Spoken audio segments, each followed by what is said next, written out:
Bouillie, cuit à la vapeur, en papillote, au micro-ondes, à la poêle. Il y a plusieurs techniques pour cuisiner les légumes. Aujourd'hui, on voit leurs avantages et leurs inconvénients. Commençons par deux principes pour maximiser leur valeur nutritive. On veut utiliser un minimum d'eau et aussi une cuisson la plus courte possible. C'est comme ça qu'on va garder le plus de vitamines et de minéraux. Quand on les fait cuire dans beaucoup d'eau, il y a des vitamines, des minéraux qui passent en solution dans l'eau. Et à moins de consommer l'eau, comme dans une soupe par exemple, ces vitamines et ces minéraux sont perdus. Cela dit, toutes les manières de cuire les légumes sont bonnes si elles vous font manger des légumes.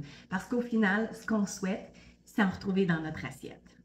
Même si on les cuit dans l'eau, même si on les cuit longtemps, il reste des vitamines, des minéraux, des fibres alimentaires dans nos légumes et ça vaut toujours la peine d'en manger. La cuisson au micro-ondes. Parmi ses avantages, c'est qu'elle est rapide, elle utilise peu d'eau et conserve donc bien la valeur nutritive des légumes. Parmi ses inconvénients, c'est qu'on ne peut pas faire dorer les légumes et on est assez limité en termes de texture et de saveur à leur donner. Comment ça fonctionne? On doit d'abord s'assurer d'utiliser un contenant qui est conçu pour la cuisson au four à micro-ondes, en verre, en céramique ou un plastique exprès pour ça. Il ne faut pas utiliser des plastiques à usage unique comme les contenants de yogourt ou de margarine parce qu'au four à micro-ondes, ils ont tendance à se déformer et il y a des risques plus élevés d'infiltration des composantes du plastique dans les aliments. On ne veut pas ça. On met les légumes dans un contenant sûr. On ajoute 1 ou 2 cuillères à soupe d'eau. On couvre d'une pellicule plastique qui est sûre pour le micro-ondes. Avec la lame de couteau, on fait 1 ou 2 incisions, ça va permettre à la vapeur de s'échapper durant la cuisson. On fait chauffer 1 ou 2 minutes à puissance maximale, on vérifie la texture et au besoin, on remet encore 1 ou 2 minutes. Généralement, en moins de 5 minutes, les légumes sont prêts. La populaire plaque au four. Parmi les avantages, il y a d'abord que les saveurs se concentrent, les légumes sont très goûteux. Deuxièmement, la température et la durée de cuisson sont très faciles à contrôler. Et troisièmement, on n'a pas besoin de surveiller constamment, on peut faire autre chose pendant que ça cuit.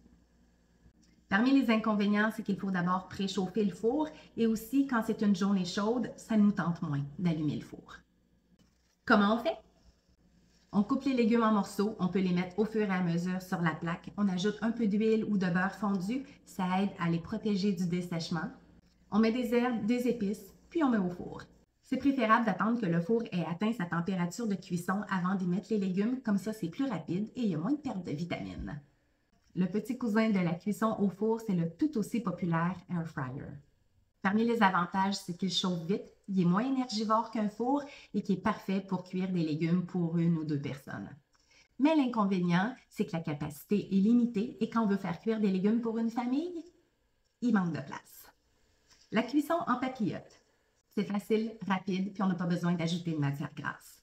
L'inconvénient, c'est qu'on doit mettre tous les légumes en même temps, qu'ils aient besoin d'une cuisson un peu plus courte ou un peu plus longue, donc on a moins de contrôle sur la texture qu'on va obtenir. On fait des papillotes avec du papier parchemin ou du papier d'aluminium. Les deux conviennent à une cuisson au barbecue ou au four, mais seulement le papier parchemin convient au four à micro-ondes. Si on a beaucoup de légumes à cuire, ça ne rentre pas dans une seule papillote, il faut en faire plusieurs. La poêle ou le wok. Plusieurs avantages. C'est une cuisson qui est relativement facile, rapide surtout. Elle accentue le goût des aliments et c'est facile de gérer aussi la durée de cuisson parce qu'on peut ajouter les légumes au fur et à mesure selon la texture qu'on va désirer. Si notre poêle est anti-adhésive et de bonne qualité, on a besoin d'ajouter très peu de matière grasse. Inconvénient, qui dit cuisson rapide dit surveillance. Il faut la garder à l'œil. Quelques conseils techniques? On fait d'abord chauffer la poêle avant d'ajouter de l'huile ou du beurre. On ne met pas l'huile en faisant chauffer la poêle parce que l'huile risque de fumer, donc on la met vraiment une fois que la poêle est chaude. On commence par des premiers légumes qui sont plus longs à cuire, puis on ajoute successivement ceux qui prennent moins de temps. Avec des légumes qui sont plus longs à cuire, on peut ajouter quelques cuillères d'eau, mettre un couvercle et ça va permettre de cuire à l'étuvée avec la vapeur. On enlève le couvercle vers la fin de la cuisson, on laisse évaporer le surplus de liquide pour terminer à sec, on assaisonne et c'est prêt. La cuisson à la vapeur. Parmi les avantages, c'est qu'il n'y a pas de contact direct avec l'eau. On n'est pas obligé d'ajouter de matière grasse et ça conserve la saveur nature des légumes. C'est donc parfait pour offrir au bébé, soit en morceaux ou en purée. L'inconvénient, c'est que ça prend un équipement spécial, soit un cuivre vapeur ou encore une marguerite. Comment on fait? On met de l'eau dans la casserole à une hauteur qui n'entrera pas en contact avec les légumes quand l'eau va bouillir.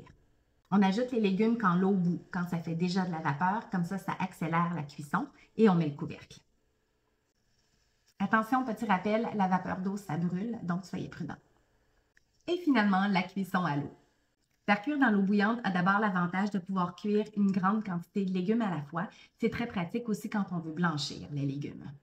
L'inconvénient de la cuisson à l'eau, c'est qu'il y a des vitamines et des minéraux qui s'en vont en solution dans l'eau, mais comme on l'a déjà dit, ça vaut toujours la peine d'en manger. Comment faire? D'abord, pour avoir une cuisson uniforme, il faut que nos morceaux de légumes aient à peu près la même taille pour cuire à la même vitesse. Est-ce qu'on part la cuisson à l'eau froide ou à l'eau bouillante? Ça dépend des légumes. Petit truc pour s'en rappeler, les légumes qui poussent sous la terre, comme la pomme de terre, le navet, le rutabaga, les betteraves, on les part à l'eau froide. Les légumes qui poussent sur la terre, comme le brocoli, le chou-fleur, les choux de Bruxelles, les haricots, on les met dans l'eau bouillante. Qu'ils soient crus ou cuits de n'importe quelle façon, l'important c'est de manger des légumes comme on les aime.